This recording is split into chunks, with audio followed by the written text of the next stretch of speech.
Hello everyone. Today my topic of discussion is who gains and who loses from the Farm Bill. Farmers have taken to the streets protesting against the three bills on agriculture market reforms that were passed by the parliament last year and will become law once they are signed by the president. In Punjab and Haryana, bunds were observed with block roads and mass rallies. Opposition parties and farmer groups across the political spectrum have expressed concern that the law could corporatize agriculture, threaten the current mandis network and state revenue, and dilute the system of government procurement at guaranteed prices. The newly passed bill for farmers will give them freedom to sell their own produce in the free market or wherever they tend to sell it in accordance of gaining more profit, which eliminates all the middle agents, and farmers will give directly connected to end customers. The intent of three bills is that it will give farmers a free trade of agri products in intrastate and sell physically in market premises. Since 1800s, farmers were facing the problem of low income through their productions. These problems were typically related to the overproduction, selling through agents and mandis, low crop price, high transportation cost, high loan interest rates to buy farm equipments, and growing debts. Also, till the bill is passed, there is a high dependence on middle agents, commission agents, and who sells the farmer products at high price in the market but buy in low price for farmers, which leads to exploitation of farmers. To eliminate all such problems, these farm bills are introduced. So, what are the pros of the bill? The farmer will have freedom to sell their products in the free market.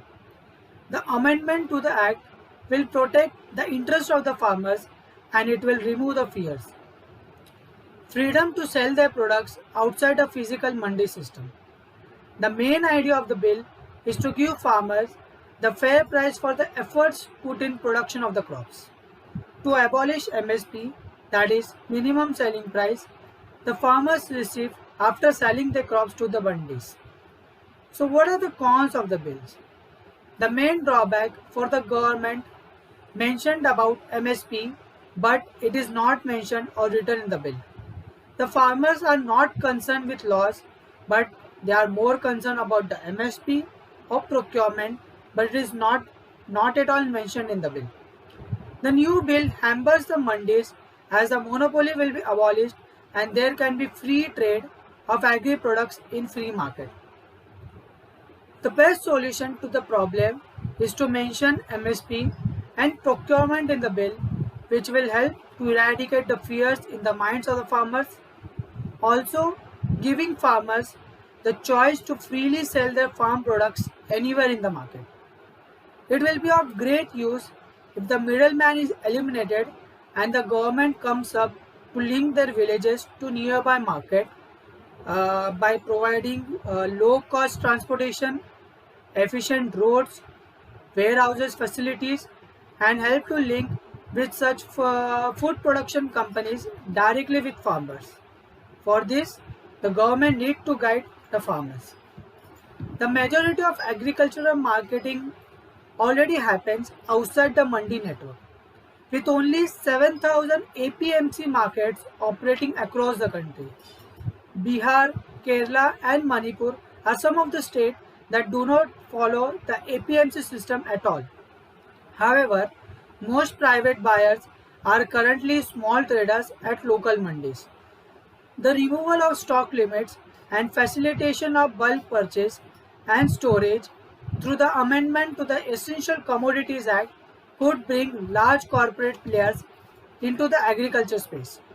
Although they will bring much needed investment, they could also sweep the playing field, with small farmers unlikely to match them in the bargaining power. Thank you.